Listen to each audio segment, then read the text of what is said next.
Hi, my name is Saskia. I have tried to join YouTube a couple times and I've always stopped either because I was looking for external validation or because I felt like what I was doing had no point, or because life got in the way and motivation was hard. There were a couple excuses that I used to stop, even though all I want to do is do this, or maybe not all I want to do, but it's always been something that I wanted to do and that I guess felt the need to. So because I don't want to stop again, I'm going to try and do this really low effort, really with the low expectations.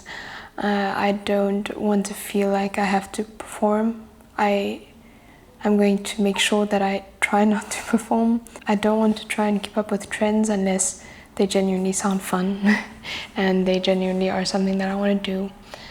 I don't want to feel like I'm doing this for anyone other than myself, and that probably sounds a bit selfish, but if it doesn't interest you, it's okay. You don't have to watch this. I feel like I have to do this for myself. So, I'm Saskia, I'm 24 years old now.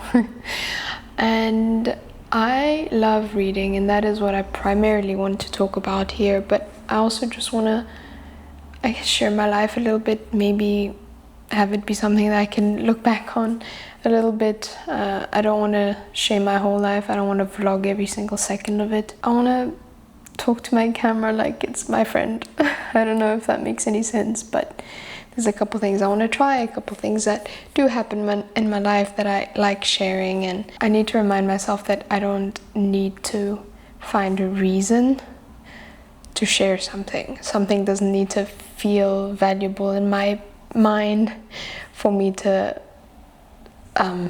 justify sharing it. I don't know if that makes sense. I am into photography, into videography, although videography is definitely what I'm more passionate about, but also worse at. Or in other words, I haven't practiced it as much as photography, and that's kind of what I want to practice with this as well. And hopefully through this I can force myself to at least keep editing, keep filming, even if it's not always the most cinematic thing. So in terms of my reading, I read pretty much everything. I guess a better question would be, what do I not read? YA is something that I've been struggling with lately. I did read a YA recently that I did enjoy, but they tend to be more misses than hits lately. Romance and horror are also two probably my least read genres.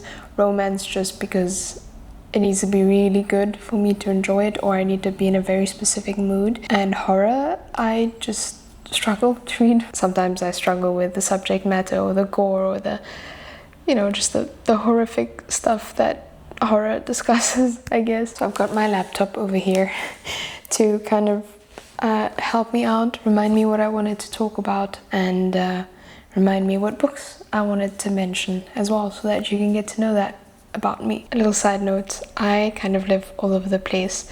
I live in between 3 different countries: Portugal, Germany, and Namibia. Right now I am in Portugal, but I won't be here much longer. I'm only gonna live here for another month and a half or so, and then I'll only be going between 2 places.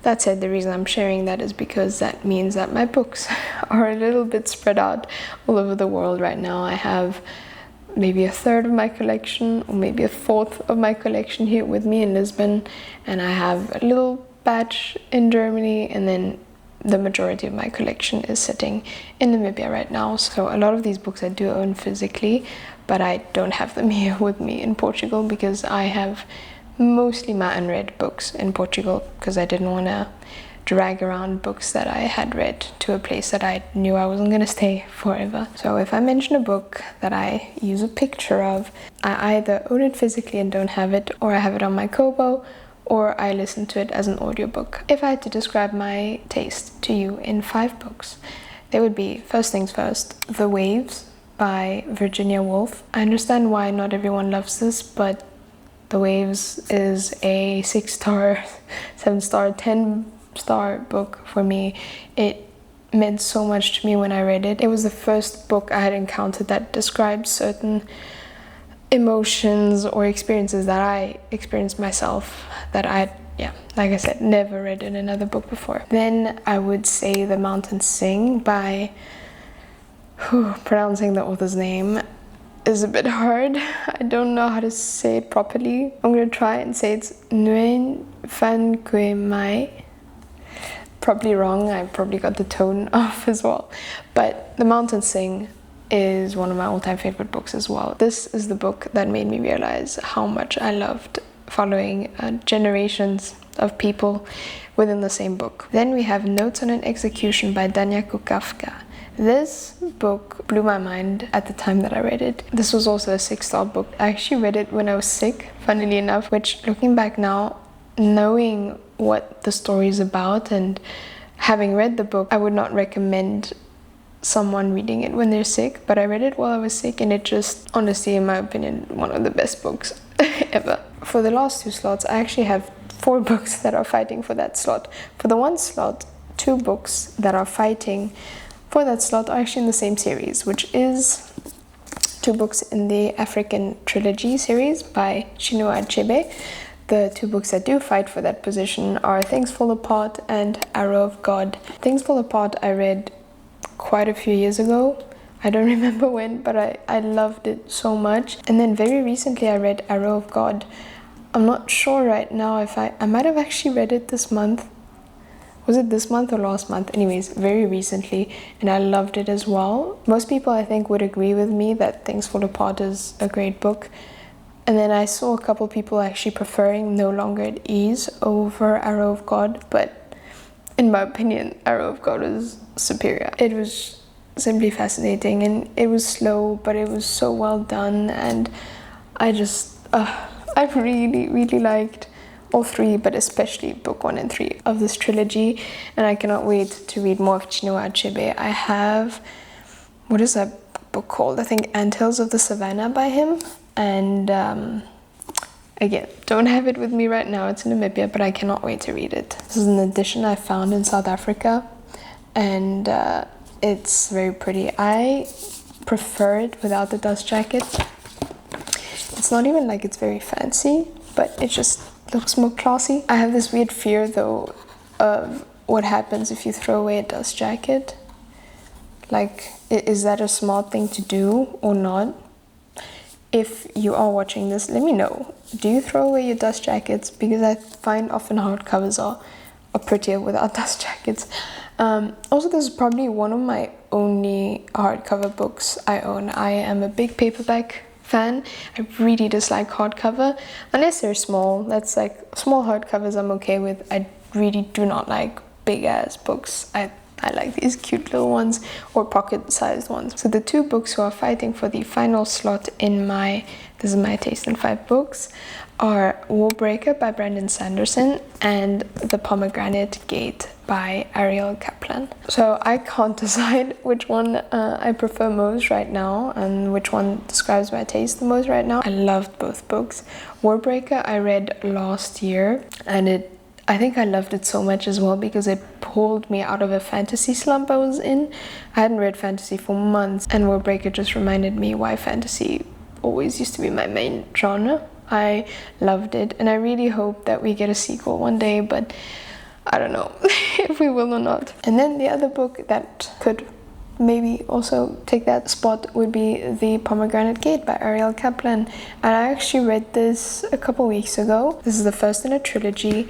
I have not read the 2nd and 3rd book yet because I want to read them physically, but I'm in Portugal and I'm going to leave Portugal in a month, and I just need less books to travel with, so I'm waiting until I'm in Germany to get the other 2, but I really want to read on. I struggle with reading series back to back, even though I don't know why I do that. I think I got caught up in the hype for too many books, but I think I'm getting back to wanting to actually finish series a bit closer together. Anyways, I love this. I love the characters. I love the story, even though some aspects made me mad, but not because it was bad, just because it hurt. So I cannot wait to read book 2 and 3. Anyway, so that would be my taste in 5, or rather maybe in 7 books if you wanted to get to know me. And then I guess one more thing that would help you get to know me would be the 2 main challenges I'm doing. The one I discovered last year, you've maybe already heard of it. It's called hrcyed, I think it is. Hardest reading challenge you'll ever do. So hrcyed. This was a challenge that was created by Kurdy on YouTube, and I'm almost done. The challenge runs from July to July. I'm filming this on the 20th May right now, so I only have about 2 books left to read, I think, or 3 to finish the challenge. It's been a lot of fun, and I think I'll do it again for version 3. I'll do it as long as it doesn't feel like a chore, because as soon as something feels like a chore, then I struggle. It just takes out all the fun for me. But I had a lot of fun with hrcyed. I didn't think I was going to finish it, but like I said, I have 3 books left. Finally, the challenge that I am seeing as a lifelong challenge is one you've probably also heard of already, and that is the Around the World challenge. I started this, I don't know, maybe 2-3 years ago. I haven't always made it my main priority. I don't think the Around the World challenge is a challenge that can ever truly end. I feel like you should be prioritizing reading books from different cultures, countries, just different kinds of people your whole life. I don't see it as a challenge that I need to complete. It's just a challenge that I'm constantly trying to build on.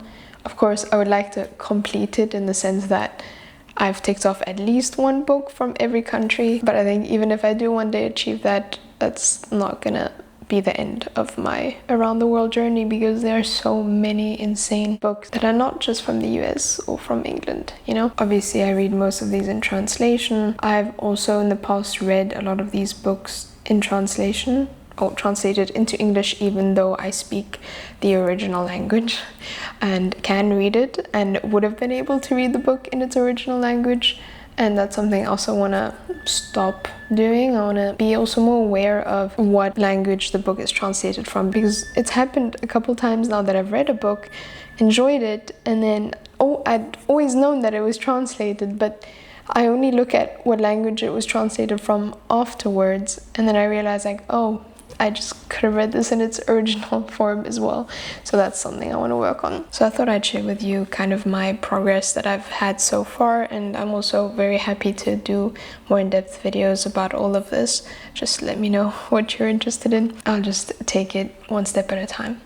So I am trying to read from 236 countries right now. I also am including a lot of autonomous regions, just because I think those are also valuable to read from. I don't think they should be excluded just because they are governed by another country. I mean, for example, France or England still has a couple colonies that I think those people deserve to be heard as well. Also, I try to prioritize people that were born there and who also grew up there, because as much as the story of someone who immigrated and who was only born in the country that I want to read for, but grew up in the States, for example, or just somewhere else, as much as their story is valuable too, I do think that a lot of the culture and just life in the country that I'm trying to read about kind of automatically is not left out, but I don't know if you get what I mean. So yeah, I'm prioritizing people that grew up in a place as well. I want to read everyone's stories, but to tick off a country, I do have certain rules like that. So far I've read from 44 countries, and according to my stats, I've read 54 books that I have counted towards Around the World challenge. That just means that for some countries I've read more than 1 book. I thought I would share with you just some of the most notable books or my favorite books that I've read so far. Super happy to do more in-depth dive in all of them and in the countries or continents and so on that I'm focusing on. So let's just go quickly through some of my favorites so far. One, which I've already spoken about, is the African Trilogy by Chinua Achebe, which I read for Nigeria. Nigeria has so much literature that I want to get into and so much to offer, but this was the first piece of literature I read for Nigeria and I loved it so much. like I mentioned already. And then there's another author that I've read a lot of books from, and that is Haruki Murakami for Japan, which I'm pretty sure you've heard of him. I've not loved every single book of his. One of his that I've hated, which everyone seems to love, is Norwegian Wood. I personally prefer other of his books, but I like his story. I like his writing specifically. Sometimes what he writes about is a little bit weird, a little bit questionable, but something about his writing just transports me. I don't know what it is. Anyways, I like him so much that I'm currently reading him in chronological, or trying to go back and read him in chronological order. Next, this is my most recent around the world read from Georgia, and it is My Soul Twin by Nino Haratishvili. I hope I pronounced that correctly. This is not a 5-star book, but it blew my mind so much that I stared at the wall and got up to start writing an essay, and I'm actually still writing it, and I'm currently editing it just to post on Substack about it, just because it just made my mind race, and there were just so many thoughts that I needed to get down on paper. Just wanted to mention that most recent one blew my mind. However, I don't actually recommend it. I only recommend it if you are okay with a lot of infidelity, and if you can enjoy a book even with very unlikable characters, because they are. If you are okay with those, read this. This was such a good book. Oh my god, there's so much to discuss. Honestly, for the most part, my experience with this challenge has been mostly positive. There have been some books, obviously, that I haven't enjoyed so much, but there have been so many that I've enjoyed. I'm not going to get into all of them because I would be sitting here forever, and I feel like it might be better for a different video. So let's see. I have a lot of 4.25 and 4.5 stars. One 5-star that I do have that I feel like I need to reread as well is Deaf Republic by Ilya Kaminsky. I read this in one sitting, from the drive to the airport, through the check-in, through the security line. I was standing in the security line of the airport reading Deaf Republic because it hooked me, and I feel like I need to reread it to really understand, but I loved a lot of the points that it was making, and it's probably one of the only proper poetry books that I've read as well. Oh my god, looking at this list, there's so much good stuff. There are so many good books. Oh my god, okay, just saw one. Blindness by José Saramago. Oh, that incredible book, incredible. Really hard topics. Sometimes don't go into it blind. Expect it to be a bit brutal, but the discussion on that was amazing. And Seeing, which is the second book in that series, also raised such an important discussion, and I think both books together are just, they paired so well, and oh my god.